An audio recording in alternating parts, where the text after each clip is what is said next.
Hello today's video is about, I'm going to read you a little bit of the Wizard of Ooze. Now, I'll start reading only to at least chapter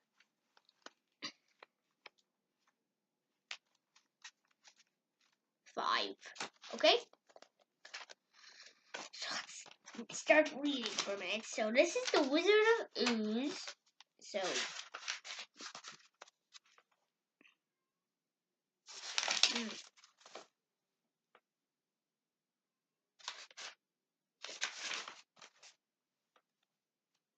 this is part 1. Gabriel stopped in front of the carnival game booths.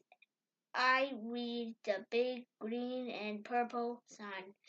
The playpen, it's not how much you win or lose, but how much you scream your head off.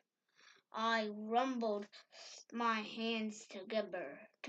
These games look awesome. I said maybe we'll win some cool prizes. Gabrielle tossed her back her wavy black hair. When I was little, I won a goldfish at a carnival, she said. It was in a plastic bag filled with water.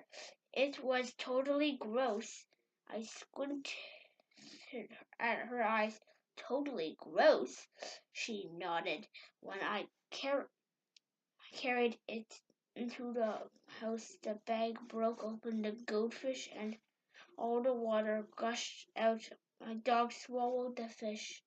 I cried for hours. You always were a big crybaby, I said. I was not. She gave me a hard push and I stumbled into the playpen sign.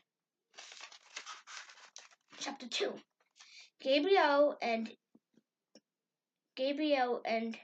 I didn't have time to move the horror grabble my wrist. What do you do? And then he burst out laughing.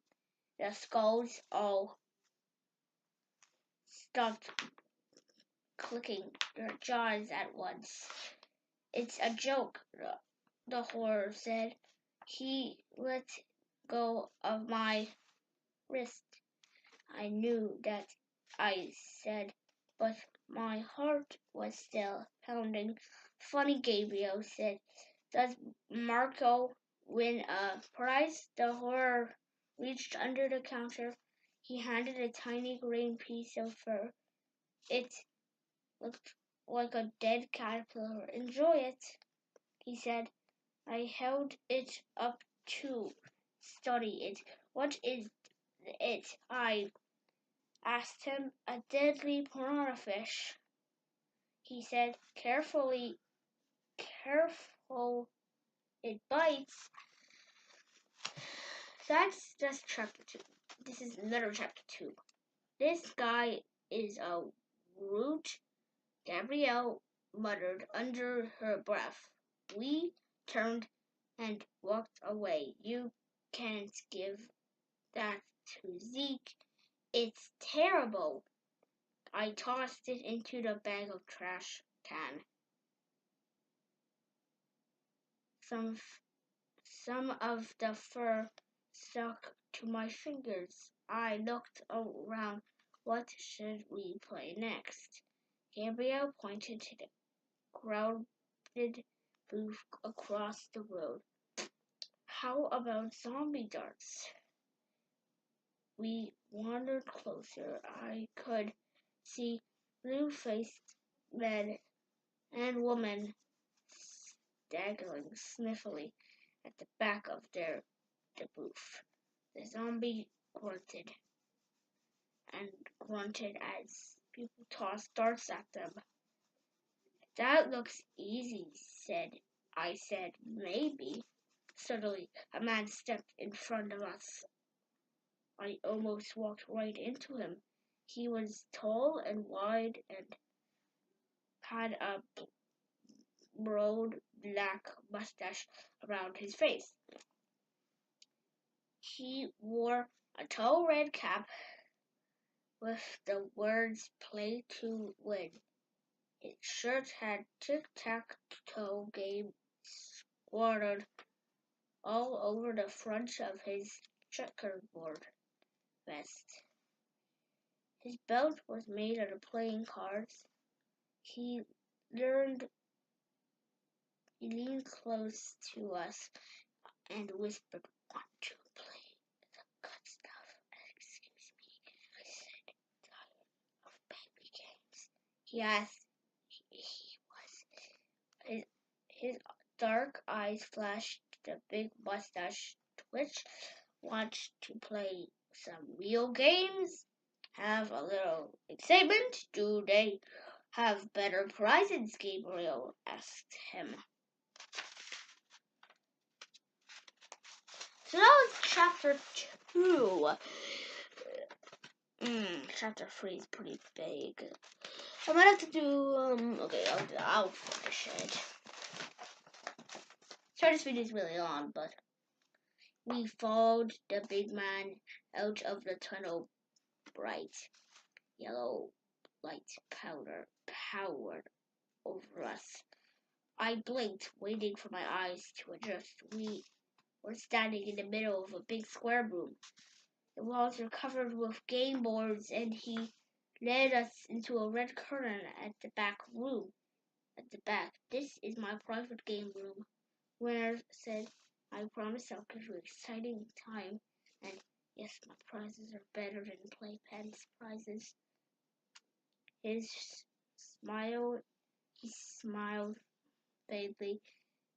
"That's because you have to earn them." I felt a chill run down my back.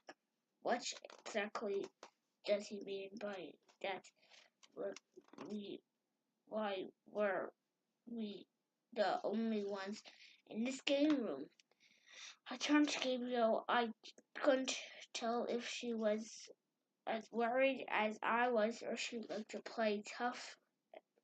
She never lets anyone know if she's scared or teens.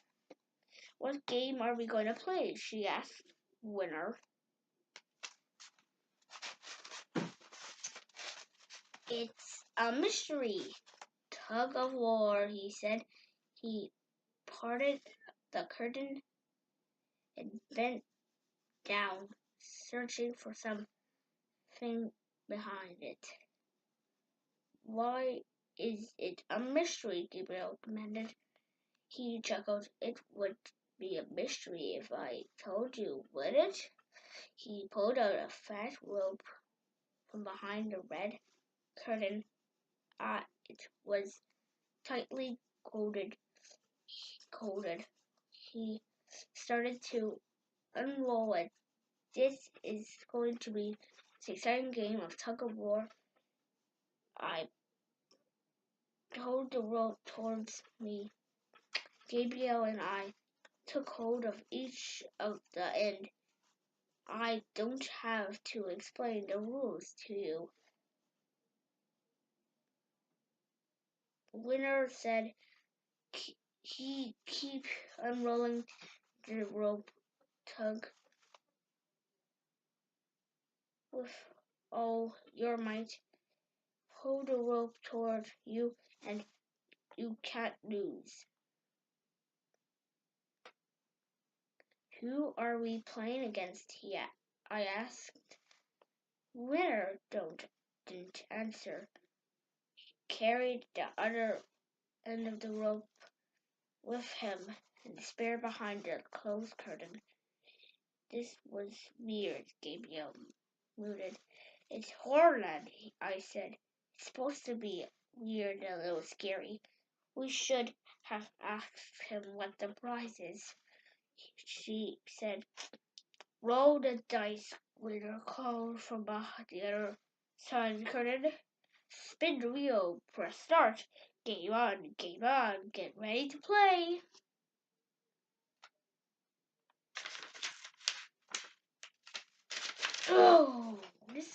chapter 3. Sorry, my video's getting really short. I have no more time, so might have to do a part 2, or maybe I just don't read anymore, because how more long is this? How much? Man, chapter 3 is long.